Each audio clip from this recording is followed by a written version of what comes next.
أعوذ بالله من الشيطان الرجيم. بسم الله الرحمن الرحيم. الحمد لله على نعمة الإسلام وكفى بها من نعمة، ثم الصلاة والسلام على أشرف الأنبياء والمرسلين نبينا محمد وعلى آله وأصحابه ومن تبعهم بإحسان إلى يوم الدين. أما بعد، السلام عليكم ورحمة الله وبركاته. haray musidɓe julɓe teddirɓe dina l'islam, kala ko wonɗon men darude fewndo e adna Allah on fof, haray hiɗen ka juulirde meɗen ɗo masjidu ibadurrahman e nder laken Bruxelles. haray hiɗe wondiga hande karamokoɓe meɗen tedduɓe meɗen sahibul fadila al akh al fadilatu al cheikh Abdul Latif hafizahullahu wa ra'ahu daiman ya rabbal alamin. haray ko kamɓe woni ko wonduɗen ɗo inchallahu. ko fottini en ɗo hande haray ko fi darugol se waway timmingol inchallahu. haray fi ko nanguɗen kon, haray fi juulirde meɗen nden ɗo masjidu ibadurrahman inchallahu, fi sodugol ngol. haray noon kala ka wonirɗon haray on torama, haray ballal waɗunoɓen torama yoɓe ɓeydu, ɓe waɗari ɓen kadi ɓe torama yoɓe waɗu, ɓe jogaki ɗum ɗon haray hiɗo tora duwa. haray ko ɗum ɗo woni ko fottini en ɗo inchallahu. haray en hewtinayi konngol ngol cheikh on, woda ko ɓe yewti seeɗa inchallahu, waɗo en taaligi e hoore yewtere noon inchallahu. فليتفضل مشكورا مأجورا. الحمد لله تعالى نحمده ونستعينه ونستهديه ونستغفره ونتوب إليه. نعوذ بالله تعالى من شرور أنفسنا وسيئات أعمالنا. من يهده الله تعالى فلا مضل له ومن يضلل فلا هادي له. وأشهد أن لا إله إلا الله وحده لا شريك له وأشهد أن محمدا عبده ورسوله. فأحبتي في الله، فهذا المسجد هو مسجد عباد الرحمن، وموجود بمدينة بروكسل، وهو على طريق ماري كريستين. وإخوانكم يريدون أن يشتروا هذا المكان الذي خصص للعبادة منذ سنوات، ويسألون العون أحبتي في الله، يسألونكم أن تعينونهم في سبيل الله. وطبعا أحبتي في الله تعرفون قيمة المسجد في الإسلام. الله عز وجل رفع قدر المساجد وجعل أفضل البقاع هي المساجد أحبتي في الله، وقد فضلها الله عز وجل وجعلها بيوتا تتوجه فيها لله عز وجل. اختار الله عز وجل لنفسه مكانا وجعله قبلة، ألا وهو المسجد الحرام. ثم ترك الناس يختارون لأنفسهم أماكن ليتوجهوا فيها لله عز وجل.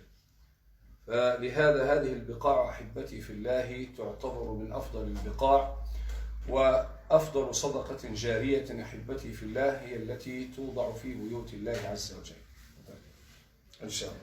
haray cheikh on ɓe maaki ɗo, haray juulirde nden ko nde woni ko e nder Bruxelles ɗo, hiɗe ɓaɗodiri e laawol wiyetego ngol Marie Christine. o joni noon haray o nokku ɗo si o soodama, haray ko nokku ko Allah subhanahu wa ta'ala woni ko rewete. waɗo haray ɗen anndi noon Allah waɗi qibla on ka fewtete ɗon juule, haray koye juulirde wayi ɗum ko ɗum woni alkaaba, ka suudu kaaba ɗum. hara o inni kadi haray nokku ɓurɗo moƴƴude on fof e nokkel ɗin e hoore leydi ɗin, haray ko juulirde nden. o haray ka ɓuri moƴƴugari goɗɗo ka o ƴettata jawdi makko o finansa o dépensa ko so waɗi hara ko fi Allah, fi ko tawoya janngo, haray ko ɗum ɗo wiyantemo sadaqatun jariya. kala jawdi ɗi dépensande ka yaari toon fof ko ɓuri moƴƴude, haray ko sindi waɗama haray ka fi golle Allah, no tawa e golle Allah ɗen darnagol Allah juulirde tentini e leyɗe Europe. فأحبتي في الله، حتى لا نطيل الكلام، يعني بقي لنا لصلاة المغرب إن شاء الله تعالى ربما ساعات قليلة أو ساعة أو ساعة ونصف.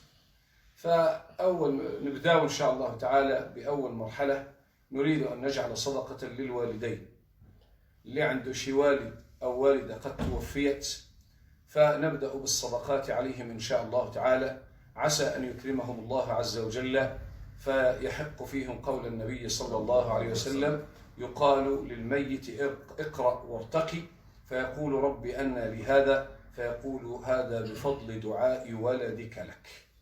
Oni o haray ko wonde fuɗɗorde wo en luttiraɗo o ɓuri leyreji seeɗa ɗo e futoro on e huntagol ngol, yo Allah on tawni. wo ko honto fuɗɗote ɗen ittirde sadaka on, wo ko en ittan mawɓe meɗen ɓen ɗiɗo. fi honno sadakaji ittaɗi yo fof kadi si waɗama ka fi Allah, on tigi feɓa anniye ittana ɗum ɗo ko fi mawɓe makko wuruɓe e fatiɓe. wo fi honno yawmal qiyama Allah innoyay wo yo on tigi ƴeeŋ yo ƴaw o heɓa darja mo habbanoki. o lando Allah ko honno mi heɓiri ɗum ɗo mawɓe makko ɓe o nawo ko sabu ko ɓiɗɗo ma moƴƴo on mo accuɗa ɓaawo on ko toranima kon ko so ko ɗum hewotoyɗa o daraja ɗo yo Allah yettingen ɗon إن شاء الله تعالى. فنفتتح إن شاء الله تعالى يعني هذا الأخر شحال نقدر نشتري عبد الله combien on peut commencer à faire pour les parents إن شاء الله تعالى 50 €, 20 €. On vous laisse la parole, Inch'Allah. Qui nous propose une telle somme, on commence, Inch'Allah Ta'ala. Hein? Parmi ceux qui sont présents avec nous. On commence par 20 €. Hein? Combien? 50.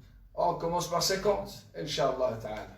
Ben voilà, on va commencer, Inch'Allah Ta'ala, par 50 € pour les parents. Et toute personne qui a un dua spécial, أي واحد عنده دعاء خاص فيكتبوا لنا عن طريق يصيفطوا لنا عن طريق الواتساب في الفيسبوك، اما عند الاخوه اللي الان كونكتين، وإحنا ان شاء الله تعالى مستعدين اننا ندعو الوالدين ديالكم ان شاء الله تعالى. haray hiɗen fuɗɗorade fi ittangol mawɓe ɓen haray goɗɗo proposi e waɗu haray 50 € on tigi anni o 50 € ɗo haray ko fi yumma makko e baba en makko foti hiɓe wuuri foti haray hiɓe faati.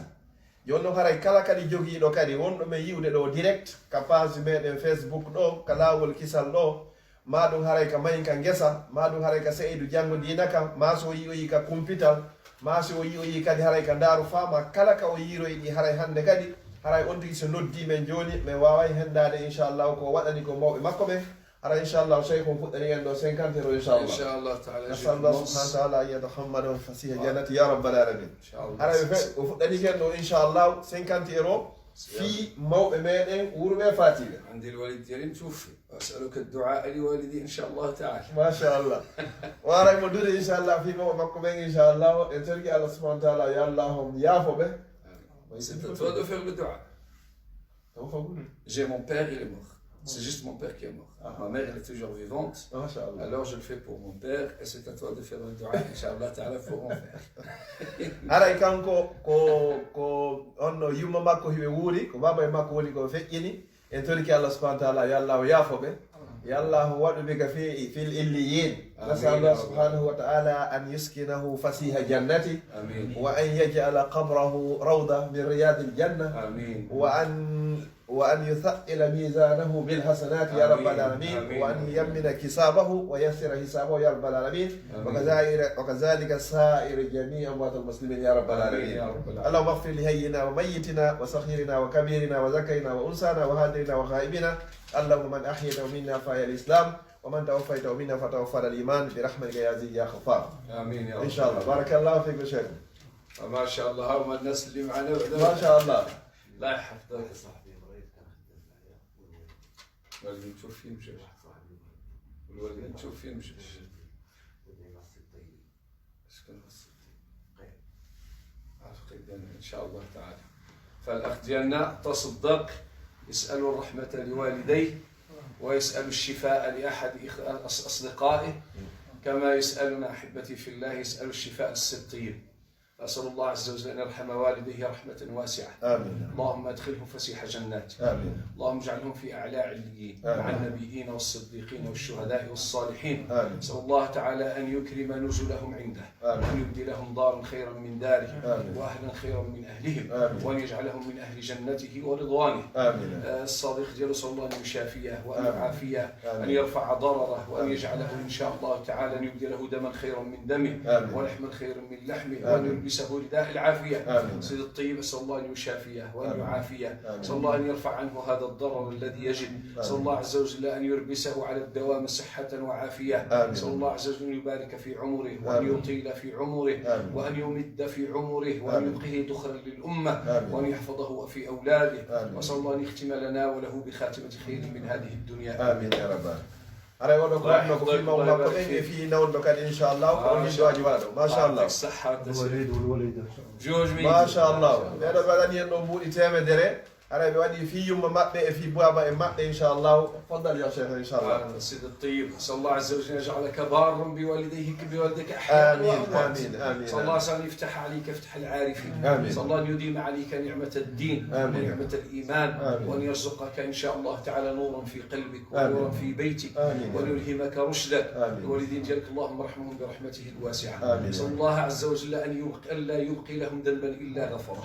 اللهم أدخلهم جنتك بغير حساب ولا سابق عذاب.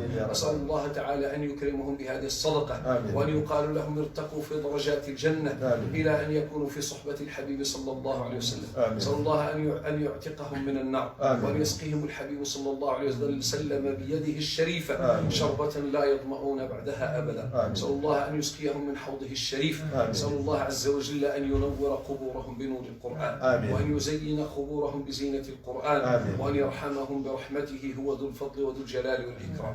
اللهم إنا نسألك لهم كل خير ونعوذ بك اللهم لهم من كل شر. نسألك من كل فضلك ورحمتك ورضوانك وأدخلهم جنتك بغير حساب ولا سابق عذاب. آمين آمين لله رب العالمين. آمين. haray inchallahu onon wonɓe darde capage ji meɗen fof haray kala faalaɗo waɗugol haray numéro compte on haray inchallahu no udditi inchallahu so humpodiri amen kadi wawa yodde. Barakallahu fik. بجوز الوالدة والأخت ديالك إن شاء الله تعالى مبلغ. ɓeɗo kadi ɓe addi ɗo mbuɗi 50 inchallah ko ɗum 50 € haray ɓe toroni fi mawɓe maɓɓe ɓen woɓɓe ko nawnuɓe woɓɓe ko fatiɓe.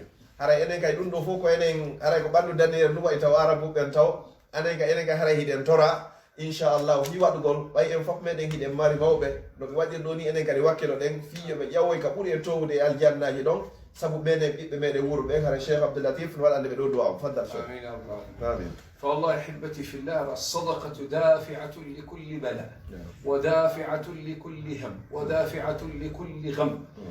أرى الإنسان اللي يراه الآن ميت والله أمنيته أن يرجع إلى الدنيا من أجل أن يتصدق. وإني وقعد وصدقة هنا سكو كوية كلا نوناري وصدقة هنا إتنا ما كلا سنو وصدقة هنا إتنا ما كلا عندي إميجو وقعد سي أماي وهوتو إلاكرا كو يلتو في أرتغل أدنى وكو في وسكو هرا هستاي كمبورو غوتو.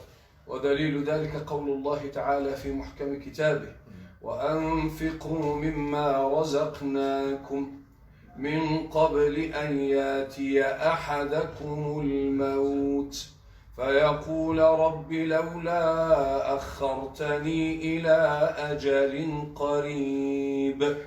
لماذا؟ فأصدق وأكن من الصالحين. باش الإنسان يوصل إلى درجة الصالحين. oyni o haray neɗɗo fof si yehi ha hewti mayni nden hewti ko toroto Allah subhanahu wa ta'ala ko yalla newnanmo nennanamo leere ko gotum ma sayi gotum fiyo waɗ holno ko fiyo juuɗu la ko fiyo hajjoy ko fiyo jokku en la oyni fa asaddaqa wa akum min as-salihin ko fiyo ittu sadaka o tawe e moƴƴuɓe ɓen haray kala wo faalaɗo tawede e moƴƴuɓen haray ko yo ittu sadaka neɗɗo suusuɗo ittugol sadaka ittowo sadaka on ko tawaɗo e moƴƴuɓen yo Allah tawnen e moƴƴuɓen. سبحان الله عندما تسمع وأكن من الصالحين. لماذا قال هذا الإنسان وأكن من الصالحين؟ لأن الله تعالى جعل أعلى درجات الجنان لمن؟ للنبيين والصديقين والشهداء والصالحين. فالمتصدق يعلم أنه بصدقته يرتقي إلى أعلى درجات الجنان إلى الفردوس الأعلى. وكو فيهن نتواتا أورو ويليك yo tawe e moƴƴuɓe ɓen ko sabu o dalil moyen ɗo ma allazina an'amta alayhim min annabiyina annabaɓe ɓen wassiddiqina e gongoɓe washuhada e yamɓe sahid ɓen wassalihina e moƴƴuɓe ɓen sabu ko itti sadaka kon o tawa e moƴƴuɓe ɓen ko hewto e daraja ɓurɗo towde on ka aljanna ɗum ko jannatul firdawsil ala haray ko kanko e ɓe annabaɓe e yamɓe sahidi ɓen e gongoɓe ɓen gomɗin ɓen e moƴƴuɓe ɓen fa ko kanko e ɓeɗo woni ko wondoyta ka aljanna ɓurɗo e towde. فالاخ ديالنا تصدق يسال الدعاء الوالده ديالو والاخت ديالو المراه، اسال الله ان يشافيهم شفاء لا يغادر سقما. امين. رب الناس اذهب الباس اشف انت الشافي لا شفاء الا شفاؤك شفاء لا يغادر سقما. اللهم ادفع عنهم كل هم وادفع عنهم كل غم وادفع عنهم كل داء واجلب لهم كل دواء. اللهم البسهم برحمتك رداء العافيه وابعد عنهم كل هم وغم وشافهم وعافهم بشفائك. نسال الله عز وجل ان يشافيهم بشفاء من عنده شفاء لا يغادر سقما. اللهم ابدلهم دما خيرا من دمهم ولحما خيرا من لحمهم. اللهم ادخلهم في رضوانك واجعلهم في رحابك. اللهم انا نسالك لهم الخير كله ونعوذ بك اللهم لهم من الشر كله. نسالك لهم من كل خير سالك حبيبك ونبيك ونستعيذك لهم من كل شر استعاذك منه حبيبك ونبيك. نسال الله ان يحفظهم في اعمارهم وان يحفظهم في ابدانهم وان يديم عليهم نعمه الصحه والعافيه. نسال الله ان يطيل عمرهم وان يجعل اعمارهم في طاعته. نسال الله ان يقر اعينهم حتى يروا ابناءهم واحفادهم واحفاد احفادهم وان يكونوا على الدوام في طاعته ورضوانه. امين. الحمد لله رب العالمين. ara en toriki allah subhanahu wa taala waɗunoɓe ko feƴƴi e waɗuɓe ɗo hikka yo allah yoɓu fof ko ɓuri moƴƴude e joddi. kala tawayɗo mawɓe muɗum ɓen fatike yo allah wattude ɓe e annabaɓe ɓen yanɓe sahidi e gongu ɓen. kala tawata mawɓe muɗum hino nawni yo allah ho dikkinɓe. kala waɗirnoɓe ɗo mbuuɗu so tawi hara ko saabu cellal yo allah hokkuɓe cellal. kala waɗirnoɓe ɓo mbuuɗi ko fi allah hokkuɓe kaydiji yo allah hokkuɓe kaydiji waɗaɗi barke. kala waɗnoɓe ɗo mbuuɗu so tawi hara ko fiyoɓe allah hokkuɓe battane moƴƴo yo allah hokkuɓe battane moƴƴo. waɗunoɓe ɗo fi zurriya yo allah hokkorɓe zurriya fewɓe moƴƴuɓe hunjiɓe qur'ana e sunna. en toriki allah subhanahu wa taala yo allah tabintin en e hoore gonga. yo allah hokku en timmode labade. yo allah moƴƴinan en ɗo moƴƴinan ka meɗen. yo allah hollu en timmode soodugol nde juulede ya rabbal alamin. kala ittunoɓe mbuuɗi ɓen fof yo allah lontinanɓe milliards mo ɓeyer ko waɗi ko yo lontinanmo ka ƴetti ɗon ko ɓuuri moƴƴude e jodde. yo allah o dannumo probléme e hoore ndi leydi. kala boneji ko woni e yiilade hakkude leydi e kammu yo allah o reenumo aynamo. moƴƴereji ko allah waɗi hakkude leydi e kammu yo allah subhanahu wa taala waɗu geɓal maɓɓo ya rabbal alamin. amin amin amin. فالأخوة الذين ينظرون إلينا أحبتي في الله رتب المطالبين، وهذا المسجد هو مسجد أفارقة، يعني رغم أن فيه مسلمين من باقي الجنسيات ولكن هذا مسجدكم. الآن الناس اللي ينظرون يشوفوا فينا من الناس يعني les personnes qui nous regardent de l'Afrique du Sud, normalement ça c'est votre mosquée. C'est à vous de donner pour acheter ce mosquée. Il faut bien nous aider à acheter ce mosquée, s'il vous plaît. De la moindre chose que vous pouvez nous donner. On ne vous oblige personne de donner une grande somme, mais vous pouvez nous donner le minimum 20 euros, 30 euros. Petit à petit, Inch'Allah Ta'ala, nous y arriverons à acheter ce mosquée. ولكن لا تبخلوا علينا أحبتي في الله. haray o yewti ɗo hara nden ɗo ko français o yewti haray juulirde nden ko juulirde fi julɓe fof kono haray ko enen ɓanndu ɓaleeru ɗum woni ko innori ɓay ko enen woni e fewjude précisement kadi enen iwruɓe leydi wotiri ndin haray lagine si ɗon feƴƴi kadi ɓuri ɓadade kadi enen wowlayɓe ka haala kami woni e wolde ɗo wo haray wata en wuddan hoore men wata en wuddu jawdi ndi wonɗe wadde ɗo ɗon ni ko ndi woni ko tawoyten janngo ɗi accuɗen ndin ka compte ɗo en annda ko honno ɗi woni ko utilisete ɓaawo meɗen wo haray ɗa wawi jonnude mbuuɗi 20 euros ɗa wawi jonnude 50 euros seeɗa seeɗa mo beesi waɗi ɗum ɗo ñande ko en tawa en wawi soodugol ɗo sen ƴettike ɗo ha en soodi ɗo juulirde ma juulirdaji e nder occident ɗo Europe ɗo ka capital union européenne ɗo haray moƴƴere muɗum nden fof ko andi wo ko Allah subhanahu wa taala ko Allah petti wawma haray yoɓugol fiyon ɗum a darna ni juulirde nelaɗo sa sallam e maaki kala o mahanɗo Allah juulirde ka aduna ɗo Allah mahanoyemo suudu ka nder aljanna haray joni enen ɗo kadi wakkiɗo ɗen kala mo waɗam ɗo joni haray o yi publication ji ɗon ka Facebook ka YouTube haray himo tora ballal mbuɗɗin siɗi arday ka compte siɗi arday ka Western Union si tawi ko MoneyGram si tawi ko Ria si tawi ko e jungo woni ko ɗi addirta kala wontiri ɓe wona télé wona wa Canada haray ɗen jogii toon goɗɗo haray correspondant wineteɗo honno Madina si tawi hara ko wontirɓe Allemagne toon kadi hara hino woodi si tawi ko États-Unis Elage Ousmane en hara hiɓe toon si tawi kadi hara ko wonɓe ɓen ka nder leydi ɗo nawruɓe ka Alaji Sansi ka Koto Abdoullahi ka Alhaji Sadio ka Lamine siko yaaruɓe Belgo ka Mawiya haray ka Koto Badra kala ka on tigi walliniri haray jawle ɗen ɗe waway haray hewtugol mo beehino tora haray ko balɗe sappo sakkitoro ɗen wonɗen e muɗum ɗo haray ko ɓura ɗaɓɓede kon foppe lewru suumaye ɗum kadi haray ka balɗe sappo sakkitore ɗo woni hande ko nogay e tati hino wetude nogay e nayi haray ko luttirden ɗo e suumaye ko balɗe seeɗa haray kala horunoɗo o mali kala darinoɗo naafi o mali kala salinoɗo horude o nagi kala salinoɗo naafugol itta sadaka haray o nagi hiɗen andi hino tawa e luttinoyteɓe ga nder yiite jahannama kala on mo suumaye ari tawi ha suumaye yeyi hara himo luttude e bakkato yo allah dandu en tawede ɓen ɗo kono wa ma tuqaddimu li anfusikum min khayrin tajiduhu inda allah wa barakallahu fikum. اهلا وسهلا ما شاء الله ما شاء الله الله يفتح عليك 50 تفضل الله يعطيك الصحة ما شاء الله o yi haray yarde tum oɗo kadi o addiɗo hara inchallah ko fi yumma makko baba en makko ɓayno hara enen kadi koye jibinaɓe mo beeno tora waɗa anni e laaɓuɗo pos ɗiɗo mi waɗaniɗi yumma am fi wuuru ɓe yo allah moƴƴin battene maɓɓe ɗiɗo mi waɗaniɗi fi baba en fatiɓe ɓen yo allah hon okkuɓe aljanna ɗiɗo mi waɗaniɗi fi ɓiɓɓe am ɓen yo allah fewnanam ɓe hoore lawol l'islam ɗiɗo mi waɗiɗe fi ɓeygure ande yo allah ittu cheytane e nder galle ɗiɗo mi waɗiɗi fi hoore am fi yo allah okkam battane moƴƴo. تفضل شيخ. ان شاء الله. اسال الله عز وجل الوالدين دياله ان يرحمهم رحمه واسعه. امين امين. اللهم جدد عليهم الرحمات. امين. اللهم جدد عليهم الرحمات. امين. اللهم اغسلهم بالماء والثلج والبرد، نقهم من الذنوب والخطايا كما ينقى الثوب الابيض من الدنس. امين. اللهم ابدلهم دارا خيرا من دارهم واهلا خيرا من اهلهم. امين. اسال الله تعالى ان يجعل قبورهم روضه من رياض الجنه. امين. اسال الله ان يفسح لهم في قبورهم مد ابصارهم. امين. اسال الله تعالى ان يقابلهم برحمته وان يجعلهم من أهل جنانه. نسأل الله عز وجل أن ينور قبورهم وأن يجعلهم على سرر متقابلين. اللهم اسقهم من حوض الحبيب صلى الله عليه وسلم شربة لا يظمؤون بعدها أبدا. اللهم اجعلهم في أعلى عليين النبيين والصديقين والشهداء والصالحين وحسن أولئك رفيقا. نسأل الله عز وجل أن يرزقك برهم وأن يرزقك طاعتهم أحياء وأموات وأن يجعلك إن شاء الله تعالى راضيا مرضيا وأن يجعل هذه الصدقة في ميزان حسناتك أن يصلح لك بها الحال ويصلح بها الأحوال وأن يجعلك إن شاء الله تعالى من أهله وخاصته آمين. جزاك الله خير. ما شاء الله. Mamadou, parce que normalement il y a des problèmes parce que les gens ils ne savent pas c'est quoi le compte bancaire. عندي 90 سنة. ما شاء الله. توفى الوليد. توفى الله يرحمه رحمة الله. ما شاء الله. S'il te plaît, dis à Mamadou de nous apporter le numéro de compte parce que je lui ai déjà demandé pour qu'il soit inscrit sur le Facebook.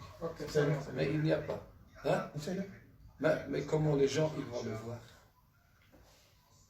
C'est ça le problème. Normalement, il devait être à l'intérieur pour les gens qui poussent le voir.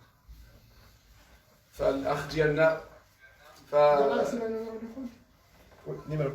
ما شاء الله.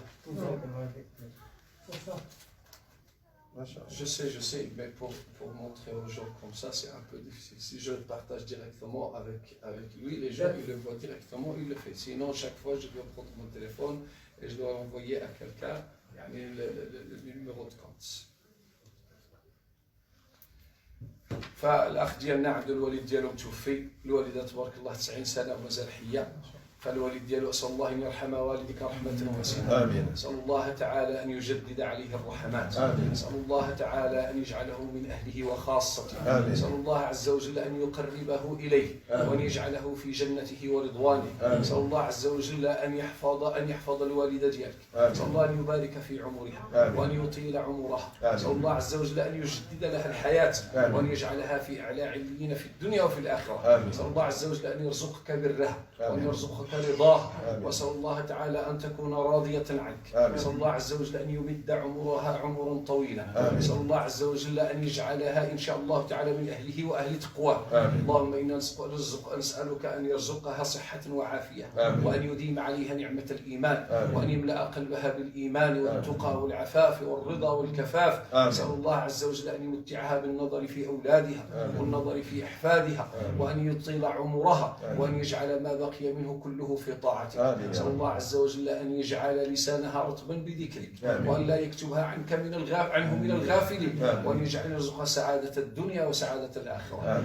وأسأل الله أن يحفظك وأن يديم عليك نعمة العطاء وأن يجعلك من أهل التقى والعفاف وأن يجعلك من أوليائه وأصفيائه وأن يجعلك من أهله وتقواه. أسأل الله عز وجل أن يديم عليك نعمة الإيمان وأن يديم عليك نعمة الصلاة في وقتها. أسأل الله عز وجل أن يكون راض عنك وأن يجعلك إن شاء الله تعالى من المقربين إليه في الدنيا وفي الآخرة. آمين. والحمد لله رب العالمين. الله يجزيكم بخير، الله يكرمكم. ولو أن المطالبين الناس اللي من براه هما اللي خصهم ينفقوا علينا. Ceux qui nous regardent maintenant, c'est eux normalement qui devaient nous donner le sadaqat ahibati fillah. Jusqu'à maintenant, on n'a pas encore reçu aucune sadaqa de ceux qui sont de l'extérieur. Ça va venir, Inch'Allah ta'ala. Mais le numéro de compte, il est inscrit, le numéro de compte. Oui, le numéro de compte, vous le voyez maintenant, mais malheureusement, il n'est pas dans tous les Facebook. Même chez toi, il n'y a pas le numéro de Facebook. Non. Et tu ne peux pas lire maintenant qu'est-ce que les gens ils sont en train de t'envoyer. Ouais. Parce que c'est un problème normalement. S'il y a un partage normalement d'un seul Facebook, c'était mieux comme ça. Tu peux m'envoyer, c'est quoi comme Facebook que vous avez ici? Au moins, il faut partager le même Facebook pour que tout le monde puisse voir le numéro de compte. Ouais. Parce qu'il y a des gens qui me demandent le numéro de compte, mais je ne peux pas chaque fois leur écrire le numéro de compte.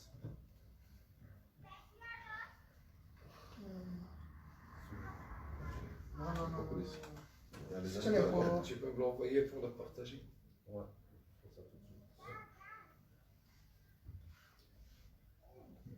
Mais le note de mal.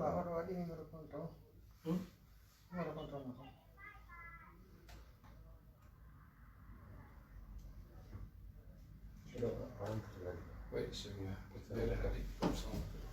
Voilà, haray ɓe wadde fi publigol numéro compte on hara mo ɓe waway haray yi'ugol ɗon fi so tawi kala faalaɗo onno waɗugol goɗɗo si tawi ka compte woni ko waɗirta numéro compte on o yaltoye ɗon hara inchallahu ɓe régulé ɗum ɗum avant ɗum ɗon haray jama o futorama weltanama kadi hara inchallah e mi wola ɗo noon numéro compte on andatan dan hawnaki no gasa hara woɓɓe winday ɗon si tawi hara ko wonirɓe wonoma Belgique ɗo si wonti waɗi BE on haray ko 69 96 89 06 28 58 78 si tawi hara ko wonirɓe ɗo BE on 69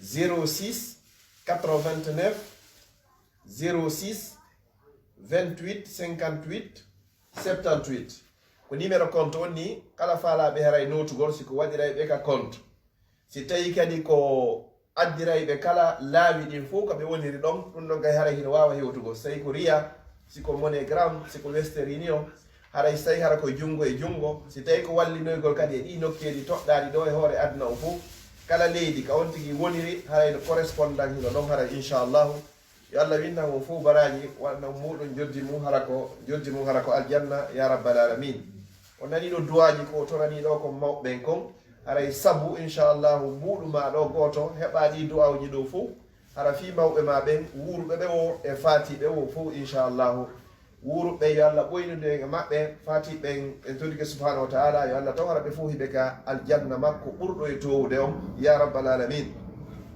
enen kadi yo Allah okkoren ko du'ano e ñande hewtani en ɗo yo Allah ho wurtu e nder gueɗalɓe meɗen ɓen ɓantoyeyɗo juuɗe toro Allah mi torike ma yaafo nene Allah mi torike ma yaafo baaba haray noon kono waɗiranɗa mawɓe ma ɓe wo ko noon kadi an kadi Allah wurtiroyta ɓiɓɓe ko kadi ko dankoro ma kadi haray gollal ala ɓurgal e moƴƴude haray ɓuri ɗiggangol nene baaba ko ya ɗiggam ɓe ɗoftoɗaɓe kaɓe wuuri ɗon ɗigganaɓe kay ɗoftoɗaɓe kadi ɓawɓe fatade kadi si ɓe faati kay ko ittangol ɓe sadaka ɓe waɗangol ɓe du'a wano yugol rabbi irhamhuma kama rabbayani saghira Allah mi torikema yurɓe nene e baaba wono ɓe yurmiranonan fewno mi wonno boobo Abdullahi ibn Abbas radiyallahu anhuma oɗo o wi wayni wo la alamu amalan aqrabu aw yuqarribu ila allahi min birri lwalidayn wayni wo kanko andade gollal hay gotal ɓuraygal ɓattingol goɗɗo ko Allah o ɓuri ɗoftagol nene baaba joni waɗangol ɗo mbuɗu goto ɗo anniyoɗa ɗiɗo ko fi maɓɓe ɗum haray hino ɓuri ko wullataɓe ɗo ñande be ñande ha ko sadaka ɗo kamɓe ko ɗum nowoni ɓe hato jini en andi jaka mayɓe ɓe yo si tawi no hara adu won tigi mayde so innanoma yo artu e aduna ko landotono ko waɗugo sadaka mbuɗu goto so ɓe landanoma kadi si tawi ɓe artayno ko fa asaddaqa wa kum min asalihin ko yo o gomnina o itta sadaka e jawdi makko ndin joni noon qaddimu li anfusikum qabla an tuqaddamu neɗɗo fof neɗɗo yo ardinan hoore muɗum ko wani o ardinede ɓay pallet ñande ko wiyete ko haray surroɓe artay yo Allah winna mo baraji waɗa joddi aljanna marana on ka bonata toon yawma la yanfau fihi malum wala banun illa man ata llaha bi qalbin salim. Allah subhanahu wa ta'ala on tigi kanko kan tiko inni jaka yo fewno ɗo jawdi ndin hini nafa juulirdaji ɗin hino hatonjini moƴƴa fewno ɗo e jawle moɗon ne nde ñalande ɗo kono hewto e ñalande goo nden ñande hara jawdi nafata hara hande kadi koko wiyete jawdi wonti poubelle wonti ñoogue hara hay goto hatan jina e muɗum fi yonnu ko Allah inni yawma la yanfau fihi ñande nafoyta e muɗum malum wala banun jawdi nafata ɓiɗɗo nafata hande no goɗɗo fof ko ɓuuri haton jinde ko ɓurata ɗum welde fof ko heɓugol jawdi buy heɓa euro buy heɓa dollar buy heɓa franguine buy heɓa ɗum ɗo e ɗum ɗo e ɗum ɗo fof hara himo faala heɓugol ɗo hino wondi e nafa himo faala heɓugol ɓiɓɓe worɓe e rewɓe jannguɓe hunjiɓe qur'ana e sunna himo haton jini hande ga ɗum hino nafa amma noon ari e ñande goo hara tigi tigi on jawdi ma ni a faalakani si innama ko an jeeyi ɗum ɗo sago ma na goto e yoɓe doditire jawdi ni ari ya ɓiɗɗo nde ñande hara faalaka wiwde mo yawma yafirru lmar'u min akhihi wa ummihi wa abi wa sahibatihi wa bani o doga nene makko e ben makko e ɓiɓɓe makko fof o doga ɓeygu makko li kulli mri'in minhu yawmaidin sha'nun yuhni nden ñande mo be meɗen hara ne jogii fiyake yonayɗo mo hara naafi jawdi fiyake yonayɗo mo hara naafi ɓiɓɓe fiyake yonayɗo mo hara naafi nene fiyake yonayɗo mo hara naafi baaba hina fi ɓeygu hina fi kuɓeje hina hay e hunde nden ñande ko gasata o nden ñande ko honɗum koko ardinanɗa kon hoore ma ɗo ko adi a ardinede to tawa e jeeɗɗoɓe asabatu allazina yudhilluhumullahu tahta zilli arshi yawma la zilla illa zillu no tawa e ɓe jeeri ɗo wa rajulun tasaddaqa bi sadaqatin fa akhfaha hatta la ta'lama shimalu ma anfaqat yamin ittuɗo sadaka o suuɗimo ha har tawata jungo nano gon andari ko ñaamu gongoni ko okkitiri hara en fof meɗen ga hara en andi kulli mri'in tahta zilli sadaqati yawma alqiyama hatta yuɓda bayna libad neɗɗo fof wono e ɗowdi sadaka makko ñala dargal hatuma gayna ñaawede hakkude jiya ɓen joni noon si goɗɗo darnama ka yaasi ɗo fewno marasi fewno ka nangue ngen hatti e wulgol plein ete ɗiɗi ɗon a tawa hino wuli wona noon fi yawmal qiyama hara hiɗa rondi golle ma moƴƴude e bonɗe fof hara hino ka hoore maɗa en torki Allah yo Allah hokku en battane moƴƴo inchallah hara en jonta konko fadilatu cheikh إن شاء الله تعالى. فأحبتي في الله كما ترون المسجد أحبتي في الله ينادي ويسألكم الإنفاق في سبيل الله، فالأصل ألا نتخلف في باب الإنفاق، لأن النبي صلى الله عليه وسلم يقول: من سألكم بالله فأعطوه، ومن استعاذكم بالله فأعيذوه، وفي رواية: من استعانكم بالله فأعينوه. فالأصل أحبتي في الله إذا سئلنا بالله فالأصل أن نعطي، سواء القليل أو الكثير. لماذا؟ لأن الله تعالى أسبغ علينا نعمه ظاهرة وباطنة. نحن منذ أن نصبح ونحن في نعم الله، نستمتع بالصحة والعافية، والحمد لله نعمة البصر ونعمة السمع ونعمة الكلام، كل هذه يعطينا الله عز وجل من غير سؤال، فكيف إذا سألك الله عز وجل لا تعطيه؟ وإني وهري كلا نتو أرض ترورما في الله وكو يا وكرم في الله كلا أرض إندو ما يا دندم في الله كو يا دندم كلا أرض إندو يا ولم في الله كو يا ولم في الله wodo no ko wi'aden do yen wallu ko fi Allah ko Allah tigi inni en wallu do paske ko juudi makko den wo daren nemaji ko Allah subhanahu wa ta'ala nemini en ko diwata ko kontade o neminiri en nema haala wowlugol ni hino jenti ko mone wowlude ko o neminiri en nema hakkil famgol ko woni wadde o neminiri en nema fofugol o neminiri en nema yi'ugol o neminiri en nema nanugol ƴettugol jogagol yahugol walagol ɗanagol yawgol takkitagol ñama ha haara ɗum ɗo fof ko nemaji o ini wo wa in ta'uddu ni'matallah la tuhsuha sen limi nemaji ko Allah nemini en ko e wawata andugol haray ko ɗi jelu sa continue ɗo fof Allah no okkorma cellal Allah hino okkorma gite himo okkorma nande himo okkorma cellal ngal wawata yarude ka faalaɗa arta himo okkorma ɓeygure sonnajo mo okkorma ɓiɓɓe tawata wonduɓe e cellal mo waɗuma kadi julɗo ɓawo ɗum ɗo fof o waɗuma julɗo kadi nema ɓurɗo e mawde e nemaji ɗin fof ɗi o joni ko ni'matul islam o waɗima julɗo no woodi woɓɓe goɓe mijota ko fi Allah no woodi woɓɓe goɓe anda ko ni juulirde no woodi woɓɓe goɓe yarata e juulirde an Allah sortima e ɗum ɗo fof o waɗima julɗo wa in ta'uddu ni'matallahi la tuhsuha so limi nemaji Allah ɗin o wata andugol ko ɗi jelo رحم الله هارون الرشيد. دخل عليه مرة رجل وكان يريد قتله هارون الرشيد، فقال له: لي عندك سؤال. قال: نعم. قال لو أنك كنت في صحراء فكدت أن تموت بالعطش أتعطي نصف ملكك مقابل نصف كوب ماء؟ قال نعم. قال فإن حبسه الله في بطنك ولم يخرج هذا النصف من الكوب من الماء أتعطي النصف الآخر ليخرج منك بولا؟ قال نعم. قال ثبا لملك لا يساوي عند الله عز وجل نصف كوب ماء. الله أكبر. الدنيا أحبتي في الله والله لا تساوي شيئا.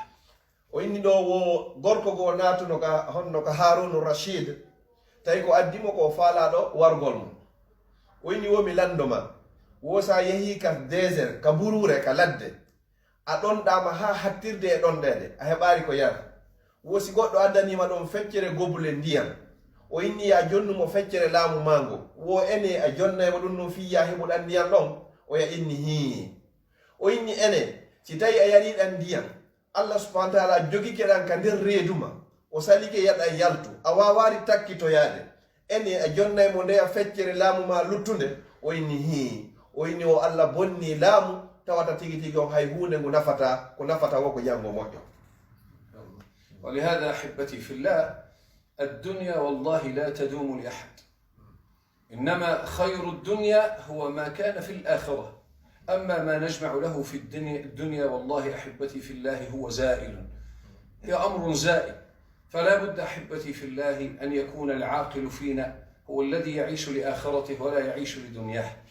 o inni wo sen daari ɗum ɗo wo en tawa gurdam moƴƴan ɗan ɓurɗam moƴƴude ɗan ko gurdam ɗan laakara kala ko gollituɗa ka aduna ɗo fii ko tawoya janngo ɗum ɗon haray hino moƴƴi kono kala ko golluɗa ɗo fii ɗo ɓayna pellete a luttay haray hina woni ko luttata wal akhiratu hayrun wabuga ko laakara on ko kanko ɓuri e moƴƴude ko kanko kadi woni ko heddoto kala ko doganɗen ɗo ñande goo en acce kala ko gundi ñande goo ñeegay kala ko dawi ñande goo weetoray ñande goo weetay pellet hara goto e meɗen weetari ñande goo nange yaltay hara goto e meɗen woodaki ñande goo ndiyam ɗan saaƴey hara goto e meɗen en fof meɗen hiɗa e nder gaburuji jonno ko honɗum ardanɗa nde ñande nange yalti hiɗa e nder ngayka ñande ndiyan saaƴi hara hiɗa e nder ngayka ñande surroɓe arti ñande tawata hina nene hina baba hina ɓiɗɗo hina ɓeygu hina musidɗo hina musidal nden ñande ko honɗum ardinanɗa hoore maɗa joni noon si tawi hay hunde ala ɗon hande kadi a ardinanano ga hoore ma ko honɗum wiyoyta ɗon joomi ma ko honɗum wiyoyta ɗon landotoɓe ma ɓen ka nder gaburoji maɗi ko honɗum wiyoyta ɗon hande kadi a wuuri ga duuɓi 50 a wuuri ga duuɓi 50 tawata hay hunde ardinanano hoore ma mi mana a woni ero a heeri a wuuri ga duuɓi ɗin fof a hewtoyi ka meɗen tawata alaka naata a tawa jogaki o ton hay hunde ko jawa e muɗum hay goto a waɗanano ton a holtinano goɗɗo a ñamminano goɗɗo laakara kay ko non wayri wala dara lil mar'i ba'da al mawt yaskunuha illa allati kana qabla al mawt yabniha fa in banaha bi khairin taba maskanu wa in banaha bi sharrin ghaba baniha neɗɗo fo neɗɗo mara galle ɗe hoɗoyta e muɗum yawmal qiyama sina ɗen galle ɗe o darnanno hoore makko ga ko adi o mayde so darniɗe o labama o pentiri moƴƴi o karoli o waɗi vitre fappo ha moƴƴi haray galle ɗen labama si tawi o waɗa ɗum no kadi fala yalumanna illa nafsa ala goto mo felata si tawi hara hina hoore makko si a woni Europe ɗo duuɓi 10 duuɓi 20 duuɓi 50 ana ɓaari mbuuɗi ka meɗen fiyoɓe darnane suudu a hewtoytaɗo joni ɓenna nduɗo ko suudu ma ɗum sa naɓayi toon otowal ko jaɓɓoyoma ka aéroport a hewtoyta hande kadi ɓe innama hino ɗo ngal ɗo ko otowal ma ngal ni ko ardinanɗa hoore ma kon ko ɗum woni ko tawoyɗa ko gollunoɗa kon ko ɗum woni ko hettoyɗa wa an laysa lil insani illa ma sa'a wa anna sa'yahu sawfa yura. فأحبتي في الله الآن الناظرين إلينا الآن المتتبعين وما شاء الله يعني الأعداد كثير أحبتي في الله فلا تبخلوا على بيت الله عز وجل والله إن كنتم تبخلون فإنما تبخلون على أنفسكم والله سبحانه وتعالى هو الغني ونحن الفقراء فالعاقل أحبتي في الله ينظر إلى نفسه وكنت في رحم أمك لا تملك شيئا ليس لك لا سن تقطع ولا يد تبطش ولا قدم تمشي فمن الذي وفقك حتى صرت تمشي وتأكل وتشرب من الذي حفظك في رحم أمك من الذي أغناك بعد أن خرجت من رحم أمك كما جاء في الحديث وجعل لك في بطن أمك متكئان متكئ على يمينك ومتكئ على يسارك الذي على يمينك هو الكبد والذي على يسارك هو الطحال وجعل وجهك إلى ظهر أمك حتى لا تؤذيك رائحة الطعام فكل هذا فضل من الله ومنه بغير أن نسأل فلماذا إذا كبر ابن آدم انقلب الأمر على أنه عصى الله عز وجل؟ فالأصل أحبتي في الله المال مال الله، ونحن ننتظر منكم الإنفاق في سبيل الله أحبتي في الله. شيخهم وإني نوجوني كأي بني آدم يا وطن هكيل هون أدو ما يواتن هاجا إن نانغا بيوغول إتولين تيناغول يد الله سبحانه وتعالى وكانكو وادو ما كان ريدو يوم ماما كوا نيوبو ندير أندرتو وادام ما كين دي كا سوق بدورتا سيبي وايلي توري دو وايلي تورا دو bawa yaltude ɗum ɗon o waɗa hari a nder ton amarano ñiire ko wawata ƴakkirde amarano ɗengal ngal wawata wowlirde amarano ton gite ɗe wawata yirde o adduma e hoore o adna o waɗanma ɗengal hiɗa wowla o waɗanma kenal hiɗa foofa o waɗanma yitere hiɗa yiya o waɗanma noppi ko nanirta o waɗirma juuɗe ko jogorta o waɗanma teppe ɗe yarata o jonnuma kadi hakkil o inni wo ɓawo ɗum ɗo fof bani adam jawdi ndi o jonnuma ndi na jawdi ma o halfino ndi jawdi ndin ko jawdi Allah subhanahu wa ta'ala o jarri mormandi o waɗi nde juuɗe ma fi honno yo ndaar ko honno watani senditirde o jonnon ɓaawo ɗum ɗo fof hay hunde a wawantano hoorema hande noon a beewi a yeddi Allah subhanahu wa ta'ala o jonnuɗoma ɗengal o jonnuɗoma nande o jonnuɗoma giiɗe tawata ɗum ɗo fof so jaɓiti goto wawatama jonnugol kadi woko ayyo bani adam ya ayyuha l insanu ma garraka bi rabbika alkarim allazi khalaqaka fa sawwaka fa adalak fi ayi suratin ma sha'a rakkabak. فدائما نذكر الإخوة أننا في مسجد عباد الرحمن، وأسأل الله أن يجعله اسما على مسمى. هو مسجد للأفارقة، ونعرف الإخوة الأفارقة ربما اليد يدهم قصيرة، ولكن ما شاء الله قد يجعل الله تعالى نصرة هذا الدين في العجم أكثر مما يجعله في العرب. وإن النبي صلى الله عليه وسلم تشرف بمن حفظ حديثه كانوا من العجم، ومنهم البخاري ومسلم وغيره. وفي زماننا لو عرضنا عدد الحفاظ لكتاب الله لوجدناهم أجلهم من العجم أكثر من العرب. ومن يدخل إلى غينيا وغيرها من الدول الإفريقية يجد أنهم ما شاء الله مجتهدين مع الإسلام والله أكثر مما يجتهدون الإخوة في العرب، وخاصة ما تعلمون الفتن التي هي الآن في الدول العربية كفي الشام وفلسطين وغيرها، وكأن المعول أحبتي في الله صار على هؤلاء الناس. ceerno inni wo haray juulirde nden ko juulirde julɓe fof haray himo annitina ɗum ɗon haray ko ɓanndu ɓaleeru ndun woni ko ardiide ko en anndu haray enen wo ɓalee ɓen e junngo men juutira wano e juuɗe maɓɓe en jogiraaki feere wano ɓe jogori noon feere wo hawnaaki noon annditen ko ɓuri hunjaade maakuji nelaaɗo ɗin sallllahu alayhi wa sallam haray ko ɓe wona ɓen arabuɓe wo ko ɓurata tambitoyode ka diina kam fof ko ɓe wona ɓen arabu kadi sen ƴetti joni imamul boukhari e imam muslim en ɓeeɗo fof ɓe wonano hannde kadi arabuɓe kono ko ɓeeɗo ɓuri hunjagol maakuji nelaaɗo sallllahu alayhi wa sallam ko tawata ko deftere ɓurde sellude nden baadal qur'an si qur'an on feƴƴi ko sahihul boukhari woni ɓuri e sellude oɗo noon o wonano arabujo hikkoɗon imam muslim oɗo kadi o wonano haray arabujo o inni kadi fewdo ɗo se moɓodiri leyɗe aduna allah ɗen fof en daara diina kanko ko woni avance ude konka leyɗe ɓe wona julɓe ɓe wona arabuɓe hino ɓuri ko woni yahude wonka leyɗe arabuɓe sabu probléme e fitnaji ko woni feƴƴude wonwa syrie ma yamen sifa ɗuy wonwa ɗiɗo wo se moɓidiri kadi fewdo ɗo aduna allah on fof hunjiɓe alqur'ana on fof en tawa pecce ɗen ɗiɗi fof haray ko ɓe wowlata no arabu ɓe wona arabu ɓuri hunjagol deftere allah nden e honno e hunjagol makuji nelaɗo ɗin sallllahu alayhi wa sallam.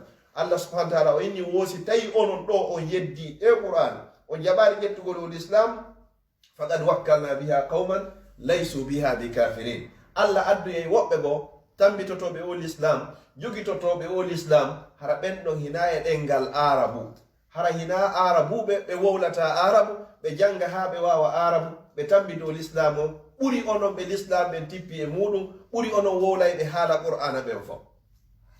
ولهذا رحم الله عمر. وهذا الكلام موجه للإخوة الأفارقة الذين ينظرون إلينا، فالأصل أنتم المعول عليكم في نصرة هذا الدين.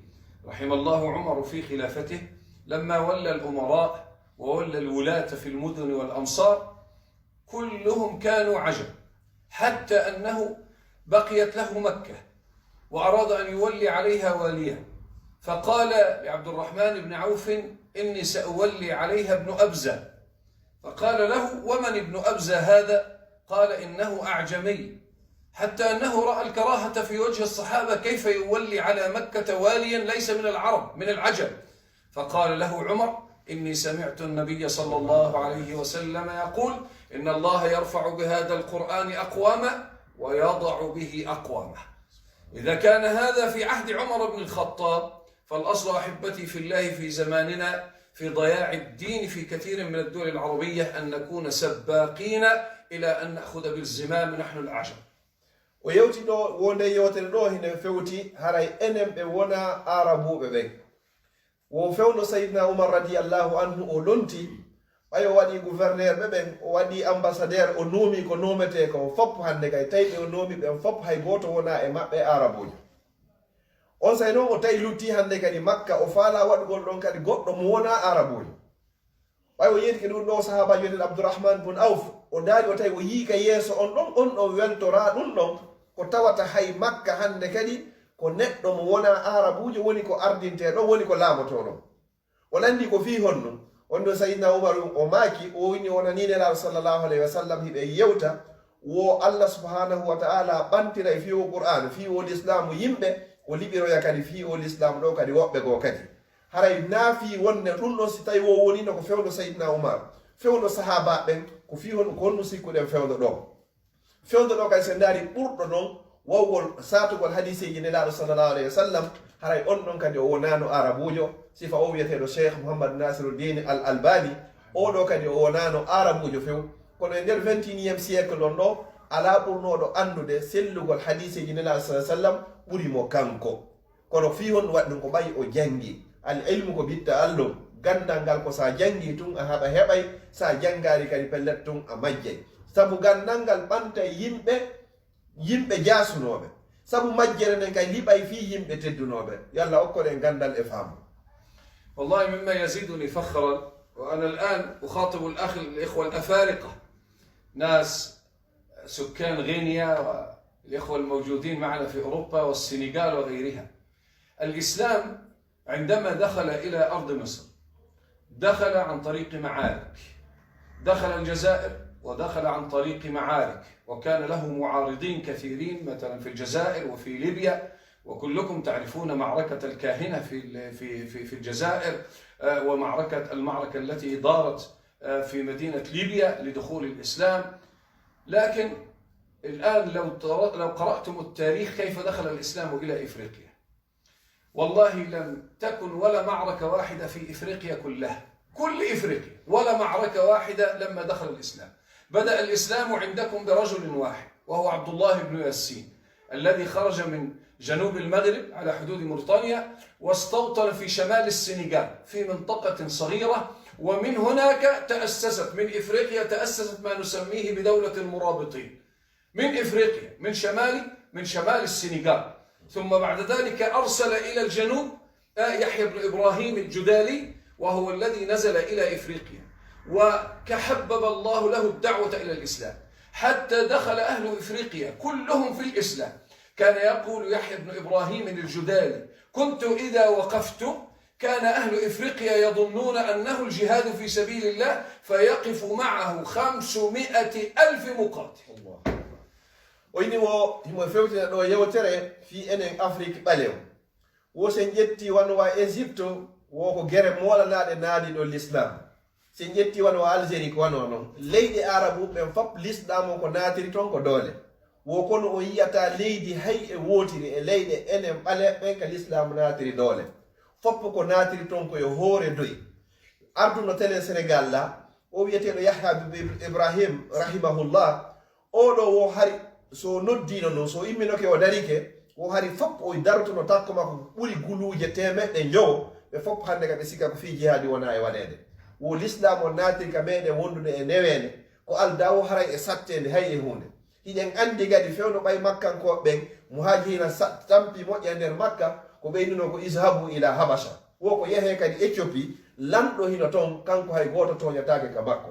ɓeɗo ɓe hewti ɗo l'islam o naati ɗon ko adi natoyde e nder madinatul munawwar. ko ɗum holli wo ɓandu ɓaleeru ndun haray tigi tigi on hiɗo jogiti l'islam o hiɓe jogiti enen hay nokku e muɗum ka guere waɗi hande kadi fiyo l'islam o naatu en jaɓɓir l'islam o juuɗe e koyɗe waɗi ka woni ka ɓernde.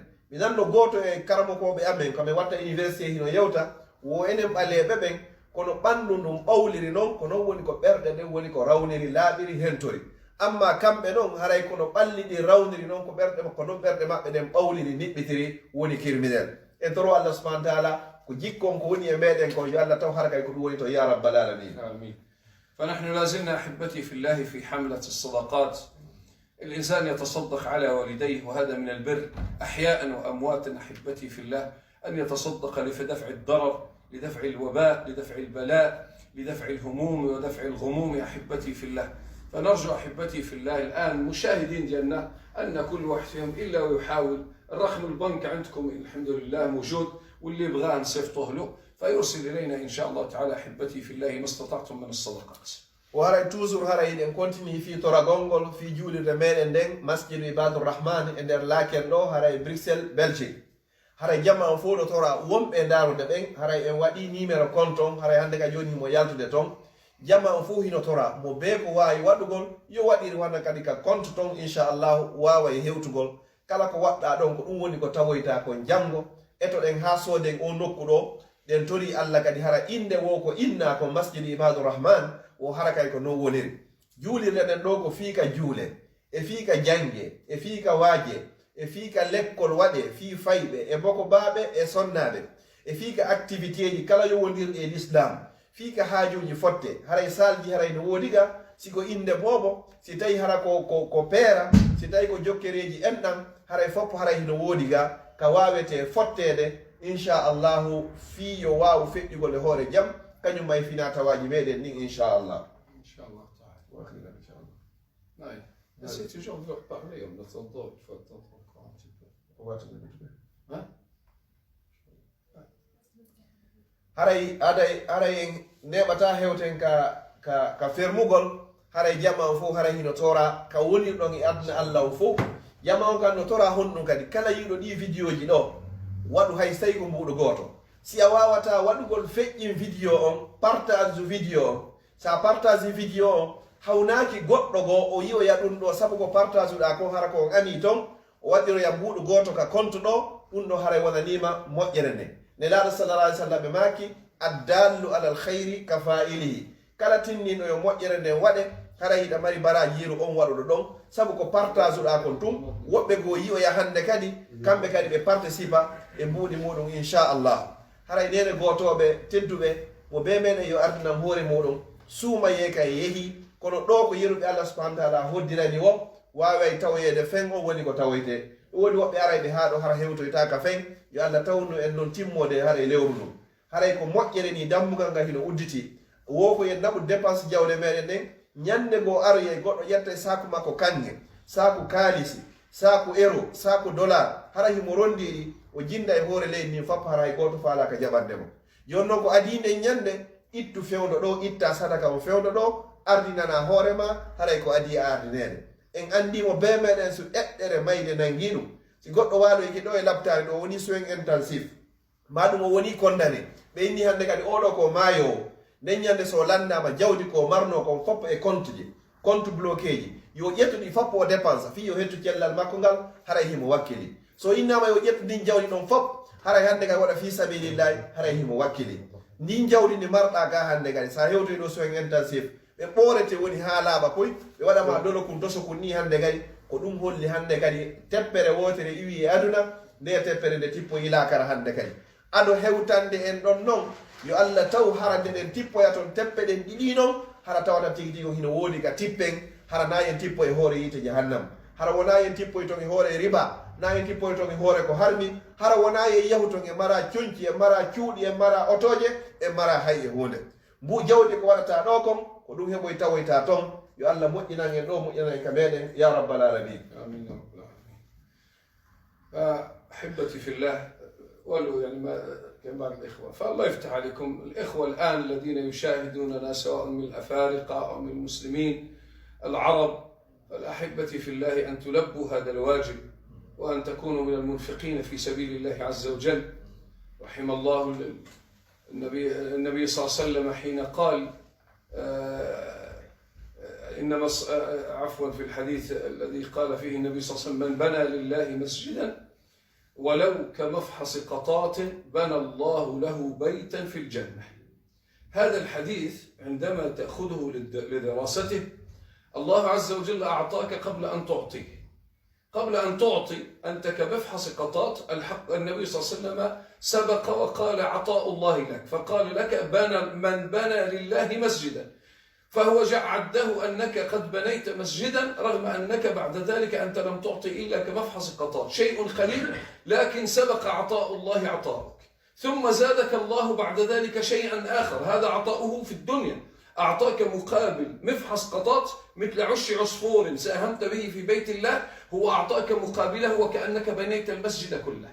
وهذا الباب هو أنك لم تبني جدرانه فقط، إنما جعل الله لك أجر هذا المسجد عبادته وصلواته، كل ما يقام فيه من العبادات إلا ولك أجر المسجد كاملا، أي لو كان يصلي في المسجد 500 أنت ستنال أجر 500 كلها، هذا في الدنيا. أما في الآخرة فقال النبي صلى الله عليه وسلم من بنى لله مسجدا ولو كمفحص قطاة بنى الله له به قصرا في الجنة، وفي رواية بيتا في الجنة.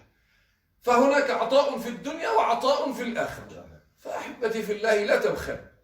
إن شاء الله وإني وأتوريكي في الله وتغوتو ودام هورم الله وينتي جودي ما كوني وجوني ما أغيني وإني يا مهم موغا سودو كريوا الله فيو يبتني سودو كالجنة وإني وجودي كو جونو ماكم مهنغول الله جوليرده ناينغول كو مهتا جوليرده نفو كونو هاي ستايكو فوتتا واي بورولون تمارو woni ko wadda do hara ya mahani Allah jolirde si yimbe temedde njewo ma guluje njewo juuli do hara da wadi ga ennero goto da mari baraji ben don fop si tawi be jangi do da mari baraji ben don fop si tawi be horu be hunti do da mari baraji ben don fop si be fottudo be wadi yewtere l'islam da mari baraji wano ben don fop hande kay si be janti inde Allah da mari wano wadum si tawi be julande la sallallahu alaihi wasallam da mari wano wadum goddo way wade do 50 euro hara nde fodde do hino juulede ila yawmil qiyamah yeru kala moƴƴireji ɓayde hay hunde wattake juulede si wona dewal Allah haray ngal dewal ɗon fof ko ɓen ɗon waɗi ɗon kon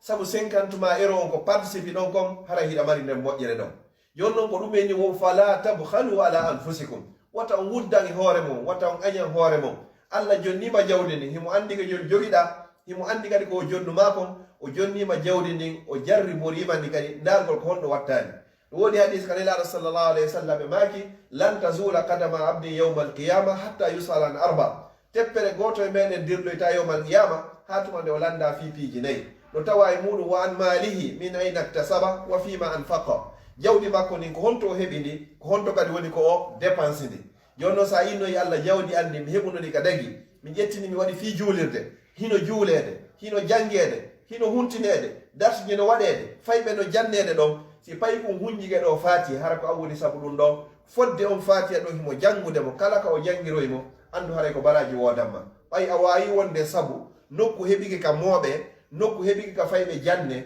nokku heɓiki ka fayɓe waaje nokku heɓiki ka sonnaɓe sensibilisé fi yoɓe ƴettu conci l'islam fi yoɓe tabitu e hoore diine l'islam hara ko mbuɗuma on mbuɗu ƴetta yoɓaɗon facture ma on mbuɗu ƴettaɗon yoɓaɗon hade kadi soda fi tapiji ma on mbuɗu ƴettaɗon kadi yoɓaɗon hande kadi inchallah fiino nokku wawete dankitorede en doriki Allah subhanahu wa ta'ala Aboubacar il a donné ses comptes euros. Machallah haray musidɗo meɗen goto wiyeteɗo Aboubacar Sow o waɗani en ɗo 50 euro en toriki Allah subhanahu wa ta'ala yo Allah tawnumo e naadoye ɓe aljanna ɓen bi gayri hisabin wala iqabin shabik toriki Allah yo Allah tawnuɓe naatoye ɓe aljanna ɓen hara ko alda wo e hasibore ko alda wo e lette adiɗe en toriki Allah subhanahu wa ta'ala o mbuɗu ɗo 50 ko waɗi ɗo mawɓe ɓen si ɓe wuuri toriki Allah yo Allah mbuɗu balɗe maɓɓe moƴƴina battane ɗen si tawi ɓe fatike yo Allah hoɗindinoɓe ɓurɗo moƴƴude tagi e fango ya rabbal alamin andeji ko jogiɗi kon yo Allah on ittanmo ittana kala waɗɗo ɗo mbuɗu goto andeji muɗum keneji e gundoji suuɗiɗi e feeñoli kala wannoɗo mbuɗu ma wonɓe e wadde ma satiɓe waɗoygol yo Allah yaafo bakkatuji maɓɓe ɗin ɗi foppo majji ɗi janɗi wo ɗi fanɗi wo ɗi suuɗi wo ɗi feeñi wo ɗiɓe andi fimu e ɗiɓe anda fimu ya rabbal alamin wa akhiru da'wana an alhamdulillahi rabbil alamin. والله من باب فضل الصدقات كان في تاريخ في السلف الصالح رجل كان اسمه الوضاح بن عبد الله بن عطاء عبد الله الوضاح بن عبد الله، وكان عنده عبيد، وكان هؤلاء العبيد يعني كثر. مرة من المرات وكان محدثا، كان رجلا عالما من علماء الحديث، فقال لهم: من أراد الحرية فهو حر، ومن أراد أن أعلمه حديث رسول الله صلى الله عليه وسلم يبقى معي على عبوديته، أي عبد اسكلاف.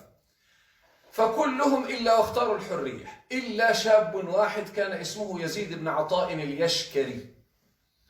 فيزيد بن عطاء اليشكري قبل أن يبقى عبدا لكن أن يتعلم الحديث، فتعلم الحديث من أبي عوانة الوضاح بن عبد الله حتى صار عالما من العلماء، لكن لا يزال عبدا عند سيده، عند أبي عوانة.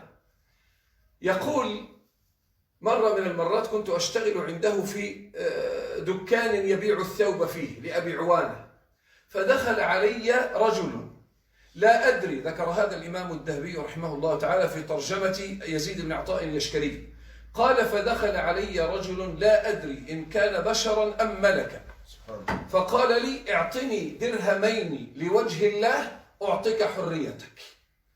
فقلت له: وأن لك بحريتي وهي في يد سيدي أبو عوانة الوضاح بن عبد الله؟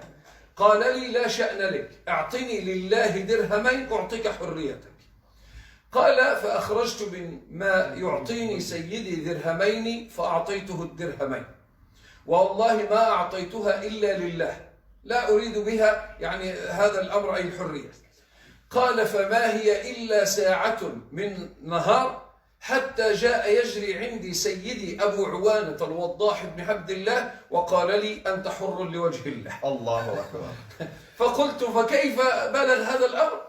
المتسول هذا ربما كان قد بعثه الله عز وجل. لما خرج من عندي يزيد بن عطاء اليشكري ذهب إلى الناس، إلى الأسواق، وكانوا كلهم يحبون يزيد بن عطاء اليشكري، وذهب إلى العلماء فبدأ يقول لهم: اذهبوا إلى أبي عوانة واشكروه فإنه قد أعتق سيدكم يزيد بن عطاء اليشكري.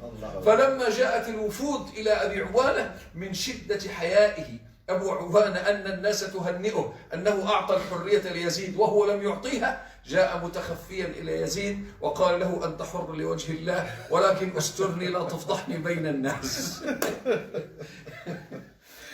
ولدي أنه قصة كرابين نقولمو onno o salafu sali be moƴƴi ɓe adi ɓe ɗo onno tawa hari mo jogino ko wiyete ko jiyaɓe mbuyi.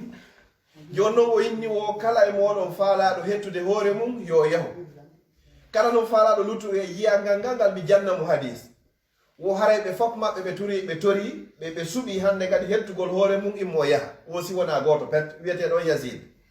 oɗo o lutti ɗon e maccal ngan kaku ngun ɗon, o jangi ɗon hadis ɗon makuje nelaɗo sallallahu alaihi wa sallam ha o hunji, ha o tawa e karamogoɓe ɓurɓe e lollude ɓen, kono toujours han joni ko jiyaɗo ka pullo makko. wonoy ɗon noon ha ñande goo ɓayo lolli moƴƴa noon o yano yoɓɓudemo ɗon, kono ko jiyaɗo. goɗɗo goo noon aroymo o ayni womiɗo faala ya okkanɗo dirhamuji ɗiɗi pet fi Allah mi jonitama honno ndimu mango. o yaw inni ko honno jonitirta alan ndimo angu hina an woni jeyɗo lan on, pullo an on hino toon. o inni jonnan tun hande kadi mbuuɗi ɗiɗi a hettay hande kadi ndimo manga. o ƴetti ɗum ɗon o jonni mo. wo wonari ɗon seeɗa leereji seeɗa ni tun pullo makko on tigi ari ha taymo. o inni wo mi rinɗinirima fi Allah, mi rinɗinirima fi Allah, sabu honno sabu mbuuɗi koyo ittunoko. wo oya ngalɗi ko honno ɗum ɗo wawi yawir. o jonni to goɗɗo mbuuɗi on inni jonnitaymo ndimo makko ngon. pullo makko on aroyi hina on ɗon o jonni, on ɗon inni hande kadi rinɗinimo. wonoyno ha hande kadi ɓay o lollirino gandal ngal jama on foppu non inni yoɓe ar ɓe weltano pullo makko on hande kadi ɓay on ɗon hande kadi jonnitimo hande kadi ndimo makko ngo. o tawi noon kanko pullo makko on tigi andi hay hunde ala ko waɗi e nder muɗum. o ari o tawi hande kadi mo wonno maccinɗinde on woni hande kadi karamokojo lolluɗo heɗaɗo ɓurɗo jeyade e nantude inɗe ɓen foppo e nokku on. o aro inni mi torikima fi Allah, haray mi limɗidirima fi Allah, kono mi torike kadi so tawi surran wota wirtan hakkude yimɓe ɓen. on sagi o weltiri ɗum ɗo sabu won ɗum mbuuɗi ɗiɗi ɗi o waɗinoɗi fi Allah. enen kadi yo Allah rinɗinir en ni, enen e mawɓe meɗen e dendalngal ɓeygureji meɗen foppo e natugol jiite jahannama ya rabbal alamin. wa akhiru da'wana alhamdulillahi rabbil alamin. Jazakallah khair. On a de la chance qu'Abdullah il est avec moi, sinon, heureusement qu'il comprend l'arabe et qu'il peut traduire, sinon. Allah يفتح عليكم الإخوة الله يفتح عليكم يعني ouais.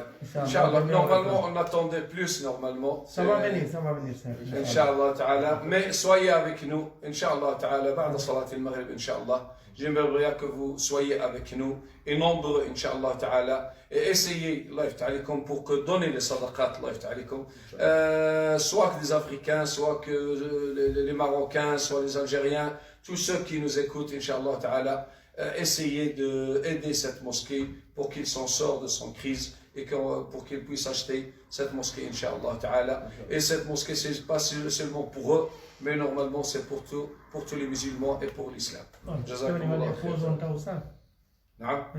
fait pause parce que lui il a quelque chose à... Ah oui, tu fais le dua pour tout le monde. C'est toi.